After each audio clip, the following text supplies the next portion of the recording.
Let's talk about 6 running backs that you should be drafting more of in your fantasy football league. And let's start with Jonathan Brooks. And normally, Nathan and I, especially after it's burnt us a couple of years, like kind of coming over and drafting rookies, normally we'd be like, not really doing that. But with the running back market being the way it is and everybody kind of being in a committee, and when you're looking at the price of Jonathan Brooks being the running back 22, Jonathan Brooks is the guy in Carolina. If you look at anything, what the GM, what the coach, what former players have said about Jonathan Brooks and said about how they value him as an organization, you know that in a new revamped Dave Canales offense, Jonathan Brooks is going to be not only a good back, but the feature back. Why? Because the only other rosters on that, the only other running backs on that roster, you've got Miles Sanders, you've got Chuba Hubbard, right? Miles Sandals and Chuba Hubbard. Miles Sanders, we know, has very little receiving upside. Chuba Hubbard, he has a little bit of upside everywhere. He's just not super good. Jonathan Brooks is good, and he has receiving upside. Check. Oh. and the reason he's being drafted right now at the running back 22 is because, A, people have expectations that really could not be any lower for that offense. The ACL. But B, the ACL. And we've seen, when was it? It was at the end of the college football season, right? So that would have been like... No, it was towards the beginning of the season. Okay, that makes my point even more, though. Yeah. But it was before November, right? Yes. The odds are he's going to be back on the field in 2024. And we've seen, even more recently... Not just odds are, there are official reports that have come out that said he will be ready by training. And so, a lot of people will avoid him because of the ACL. And we've seen players come back from an ACL and suck. J.K. Dobbins couldn't get it. We've seen players come back from an ACL and be really good. Breece Hall, dominated. Yep. And is Jonathan Brooks Breece Hall? No. Is he J.K. Dobbins? No. But he's definitely not where he's being drafted. He's being drafted next to Najee Harris. He's being drafted next to Zamir White, DeAndre Swift, Jalen Warren, Zach Moss, James Conner. This is a guy that could be a workhorse back, in my opinion. And when I say workhorse, obviously every single backfield at this point in the NFL almost is a committee. And so I'm talking 60% plus of the snaps in that backfield, including some of the third down back passes, including some of the red zone snaps. I'm definitely thinking that Jonathan Brooks in his role this year is going to be bigger than what people expect. And with as good of a talent as he is a second-round NFL talent. For a running back, that's very good. Rarely do you have first-round NFL running backs. So second round is usually the very good running backs in that class. Even as a rookie, I expect him to make a splash. I expect that offense to be much better than what people are projecting it to be. I expect him to have a high floor because of the receiving upside. I also expect him to get a fair amount of touchdowns, and usually that leads to somebody outperforming a running back 2 ADP. Running back 22 ADP, or running back 2. Yeah. So running backs in Brooks' situation are the definition of opportunity and upside, and he's going in the same range just behind the definition of streaky, not a lot of consistent opportunity, Jamison Williams, who is at best the second wide receiver option in his offense, who gets deep targets. Right. This is the range where you want to take a shot on running backs like this. I understand. We have said this so many times. It is not about the player so much as it is about the price. Even in fantasy football, with Jonathan Brooks, if he wasn't going at running back 22, let's say that he's going as a high-end running back 2. Let's say that he's going in the same range as Joe Mixon, Rachaad White, James Cook, and Isaiah Pacheco. Maybe I'm a little less inclined to take him there. Sure. Because he is unproven, because he has yet to step on an NFL football field, because he is coming off of the ACL. We're going to have so many people in the chat that come in and say, you guys are stupid. There are so many running backs that have come off an ACL and they haven't been able to do anything. I'm never betting on a guy who's come off an ACL. I don't care at this price. I really, really don't care, because once you get into this range, how many running backs do you see that are getting full workload opportunities like he is? Right. Swift isn't getting that. Warren isn't getting that. Moss, as much as we like Moss, he's not getting the full workload opportunity. He can't even stay healthy for an entire season. He's also not near as good as Jonathan Brooks is. No, James Conner is literally getting replaced by Trey Benson, and that will start this year at some point in time. Raheem Mostert is splitting the backfield with 3 other running backs. Yeah. Take the opportunity. I agree. Tony Pollard is next on this list. Oh, Tony Pollard. I was just getting to Tony Pollard. Tony Pollard is a little down this list as well. He's a running back 29, going around guys like David Njoku and Brock Bowers, those sort of tight ends. Going around guys like Jaden Daniels and Caleb Williams, rookie quarterbacks. Going around guys like Trey Benson and Javonte Williams. Benson, even though he's probably at some point going to eat into James Conner's workload, it's not going to be enough for us to be super high on him in fantasy this year. Not in my opinion. No, Are you on Benson in fantasy this year? No, neither am I. Javonte Williams, a ton of questions. Romeo Doubs, I don't even know what to say about Romeo Doubs. Like, some people still are hung up on him potentially being the wide receiver one. No one knows what to do with any wide receivers in Green Bay this year. Could be Christian Watson. Could be Jaden Reed. And honestly, one of the biggest risers in the last 30 days, Dontavian Wicks. Could be him. People just don't know. Yeah, we're betting on it being Reed. But with Tony Pollard, look, this is a guy that we're going to continue to say his name all offseason going into this year, because I honestly, I don't see many better avenues for a running back to end up being a mid to high end running back to producing like Tony Pollard. Because of his skill set, because of what he does with the limited workload. Like, he is the definition of less is more. We know what Tony Pollard is, and that is a committee running back who gets the most out of his opportunities and is a running back too. That's what he is, and he's going as a running back 29. You have a guy who literally has the upside, has shown that he has the upside to be a low-end running back one when Ezekiel Elliott is taking all of the touchdowns. Now he's splitting a backfield with Tyjae Spears, who is very, very, very unproven. Very unproven. From a production perspective, he had some good games last year with Derrick Henry, but we really don't know what he's going to end up being. We really don't.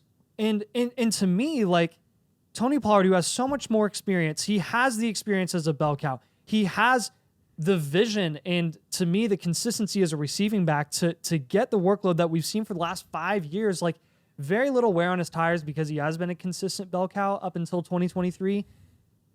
To me, this is the dream situation that I want to see Tony Pollard in. The dream price that I want to see Tony Pollard for me to be excited about investing in him. You're talking about a guy who was going as high as the running back 5 overall last year, being drafted in the late first, early second round, when no one had seen him produce at that level before.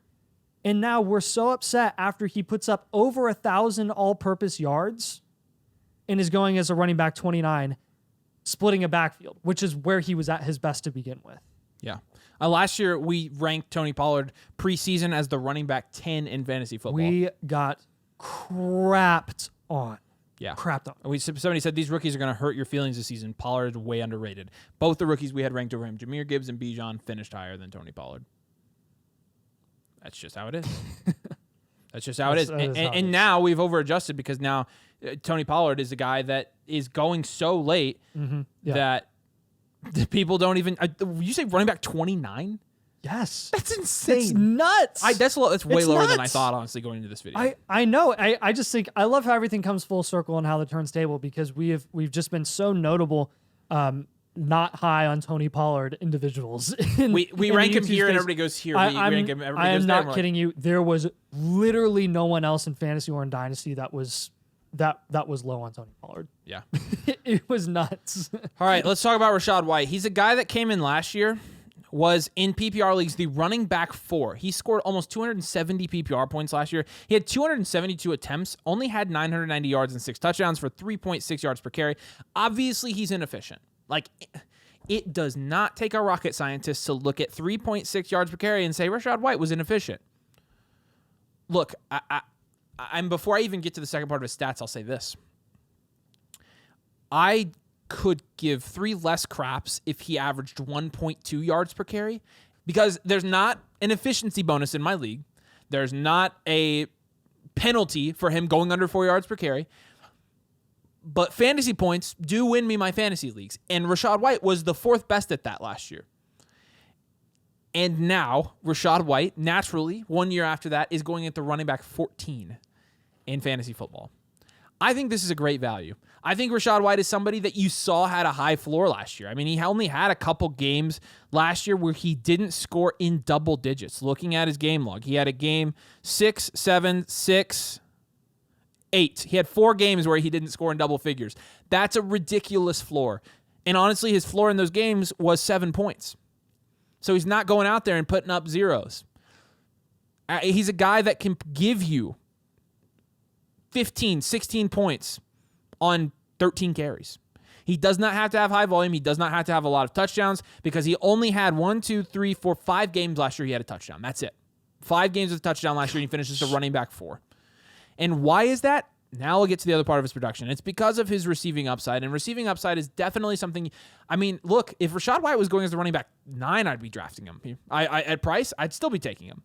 But you're getting a guy that had 70 targets last year, had 64 receptions for 550 yards, and 3 touchdowns. But again, not a lot of receiving touchdowns for a guy who is a receiving back. Not a lot has changed with the situation outside of the fact that they have a different offense. And there's a caveat there. The caveat is that they want to keep the offense as much as the same as possible. They've openly said that. Dave Canales is a good offensive coordinator. But with Rachaad White, I think this is a guy that showed he has a really high floor and showed that it doesn't matter how efficient or inefficient he is on the ground, he's going to score you fantasy points. That makes him safe. That makes him a high floor option, and it makes him productive. All 3 of those things make me want to draft Rachaad White in pretty much every fantasy draft this year. It's going to be hard not to. I'm going to have to practice self-control. So. Yeah, and look, there are definitely price ranges where you can be lower on a running back because of their previous lack of efficiency. For example, Josh Jacobs. There were some people that were not super high on Josh Jacobs going into 2023 because he wasn't super efficient before, and he never really was efficient, and then his price got too high, and they were out on him. We were not some of those people. We were taking him at price, and it ended up biting us in the butt. But look, if Rachaad White was going as the running back 4 because he produces a running back 4 last year, I wouldn't be inclined to take him there. No. He's going as a high-end to mid running back 2. That's awesome. And we're going into a running back market in 2024 that looks no different than last year. There wasn't any additional talent injected into the NFL outside of Jonathan Brooks, who's going at running back 22 prices. Like, nothing in the landscape changed. I feel like this is his floor, running back 15. Absolutely. So you're drafting him at his floor. It is. That's great, man. Yes. Great value. Alvin Kamara is next. Kind of a similar situation. Yeah, we love Alvin Kamara. Always have, always will. There's been so many good memories with Alvin Kamara. Remember his 1, 2, 3, 4, 5 touchdown game where he was counting every time he got him? Yes. He is one of the best fantasy football players since 2010. Oh yeah, he'd be on my all-star. He's like an all-time. He's an all-time. Oh yeah, for sure. We just consistency alone and the receiving upside. I mean, you talk about receiving upside. Let's just keep that conversation going with Alvin Kamara, a guy who's going as running back 17 right now. A guy who is going around this price range, maybe even a little bit lower because of his legal issues last year and was suspended for the first 3 or 4 games of the season. Comes in guns a-blazing, wins your leagues, yay! And now he gets rewarded by being running back 17. I know at some point, and this is the battle that we're always going to have to deal with every single year. It's predicting the running back fall off. It's predicting the age cliff. And I'm going to tell you right here, I know this might be boring for you. Spoiler alert, we don't play the age cliff game. No. We don't really play the age cliff game when their price is reasonable. And Alvin Kamara's price is more than reasonable. If Alvin Kamara was going as a top 6 running back like his ceiling is, but that's what his price was in fantasy, maybe we'd be a little bit more reluctant to draft Alvin Kamara. It's the exact same story here. But you're talking about a guy who literally was a top 6 producing running back last year, and he missed 4 games. What do we do with this? He's going around the same range as Keon Coleman, an unproven rookie in an offense where we really don't know for a fact what that offense is going to look like. We don't know who the number 1 target is going to be. We don't know what Keon Coleman is straight up. He could be the next Bus. He could be the next Quentin Johnston. If you want to bet on him being the next Puka, then by all means pass up on Alvin Kamara and give him to me.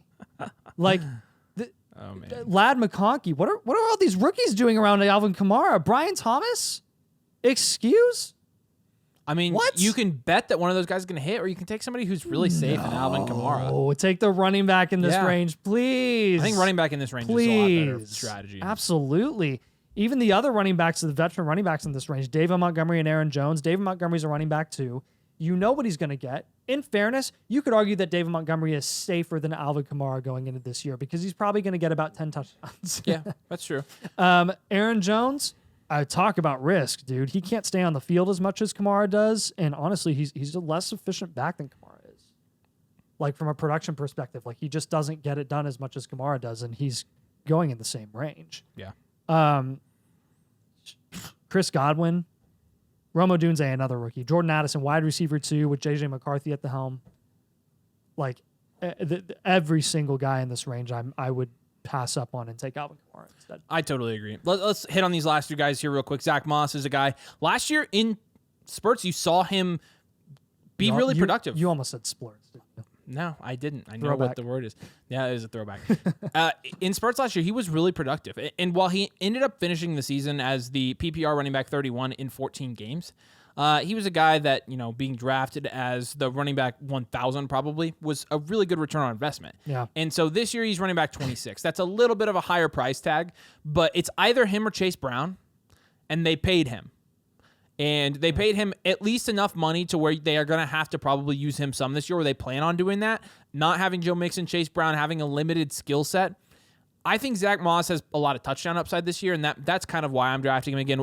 Running back 26, you're getting him like 9th round, 10th round. It's pretty good price. So with Zack Moss, I'll take shots on him before I take shots on, like you mentioned, like rookie wide receivers even past those guys in those later ranges. So. Yeah, Devin Singletary is going to be another running back here that I think is super intriguing. Obviously, it's a situation that sucks.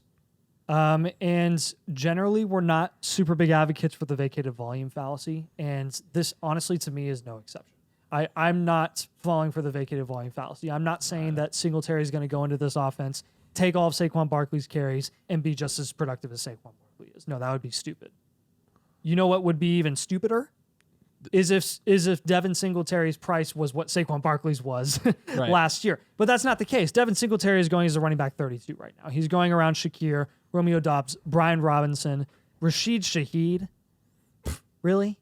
Like, again, give me the running back who has a chance at getting 70% of those carries, 60% of those 60. carries even. Like, and I'd be all for it at that price. Like, and it's not like Singletary is unproven and has never produced before in other situations that have been less than ideal.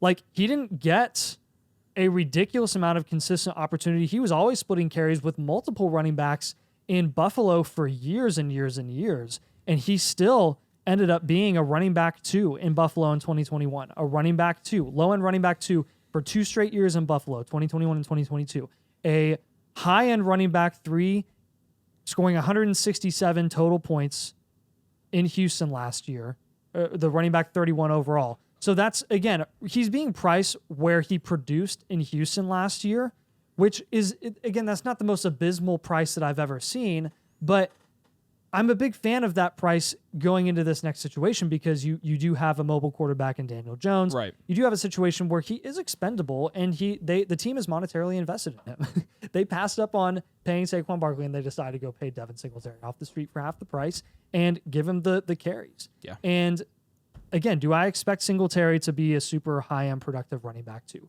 Probably not, but if you're looking for a small value win and even getting some, game-to-game upside where maybe he can even have some good stretches of production, just like he did last year. Like, keep in mind, last year, he was splitting carries with a guy who was breathing down his neck the entire season, and he kept him off the field in Dameon Pierce, who had very high expectations. Yeah. Like, he had stretches of 23, 19, 13 points in the middle of the season. Towards the end of the year, 12, 21, 11, 13. And again, a lot of that was based on when he was or wasn't scoring touchdowns. But this guy, like at the beginning of the season, a lot of the reason he wasn't productive to begin with is because Dameon Pierce was given the benefit of the doubt. Right. He was given the benefit of the doubt to start the season, and Singletary had to earn that job. Singletary has already earned the job in New York. So he will start the season as the lead running back, and those other guys will have to come and take it from him, and they're more unproven. It's Tyron Tracy and it's Eric Gray. Both fifth-round running backs in different years. We have no idea what they're made of or what they're going to do. Sure, they'll get some opportunity, but it's probably going to be in small sample sizes. Fill in the blank. The running back 1 in Dallas is... Who? Tell us in the comments. I don't know. Here, I'll fill it in. The running back 1 in Dallas is probably being drafted at the running back 40 right now, and that's Ezekiel Elliott. I mean, I don't think... He is the top running back from Dallas being drafted right now because Dowdle is going at 43, and then who else is it? Like, I mean, I don't even think Deuce Vaughn's on here. Like, I'm sure he's way down there. who's going to get the carries? Like, in an offense that's pretty good. I mean, they signed Zeke after what they saw in their running back room. They're like, we need Zeke. We need somebody else. Yep. Zeke's probably going to get a good amount of touchdowns. Zeke was actually not like he was not terrible that bad. last year. His efficiency in New England didn't go down too much compared to his lack of efficiency in 2022 as last year in Dallas. He had 184 attempts for 640 yards, 3.5 yards per carry, and it was the touchdowns that went way down. But his receiving usage tripled. Yeah. It tripled. I know. 65 targets for 51 receptions. Added 2 more touchdowns in the air, 3 touchdowns on the ground. With 5 touchdowns only and only 640 rushing yards, he still was like a high-end running back 3, 174 points on the year in one of the most disgusting offenses I have ever seen in my entire life. Oh, and by the way, Ramondre Stevenson was in that backfield too. And he still got 65 targets. Still. I mean, you're talking about like 2022 when Tony Pollard got all the targets. He was getting 65, 71, 70. Like I'm not gonna lie, and again, this you can take this opinion in what I saw with a grain of salt because my eyes are, they're not professional or anything like that. Definitely not. Zeke Elliott, when I watched him play in the few Patriots games that I was blessed to see last year, he was the best, if not one of the best players on that field. Prediction, I think that's how it ends up with the Cowboys. And you're getting him, man, I don't even know. So running back 40, jeez, that's ridiculous, first of all. He's almost surely going to outperform that. But you're getting him in the 12th round, almost, 11th, 12th round. Mm-hmm. I mean, you talk about the volatility of touchdowns. Would you expect Zeke to get 5 touchdowns, more or less than 5 touchdowns next year? More. In Dallas? Yes. More. Significantly more. More. Significantly 7 more. at least. I know touchdowns are volatile, but if you were to predict anything, you'd probably say that 5 touchdowns is on the low end of what Zeke Elliott is capable of doing. And in a better situation, in a better offense, where he's going to get a lot more help from the offensive line and the quarterback play and the passing game, this guy is going to produce, and he's going to produce at a way higher level than he is at his current price right now at running back 40. Yeah. Running back 2. I know we've said it a lot today, but I would expect probably low-end running back 2 upside, right? Yeah, I agree. Yeah, there you go. Those are running backs we're drafting a lot of right now in fantasy football. So do us a huge favor. 2 things that take you 5 seconds, but they really help us out. Drop that combo, the like combo, subscribe combo. Really, really helps us out, helps us grow the channel, and it only takes you a couple seconds to do. We appreciate you guys. Thanks for joining us, and we'll see you later.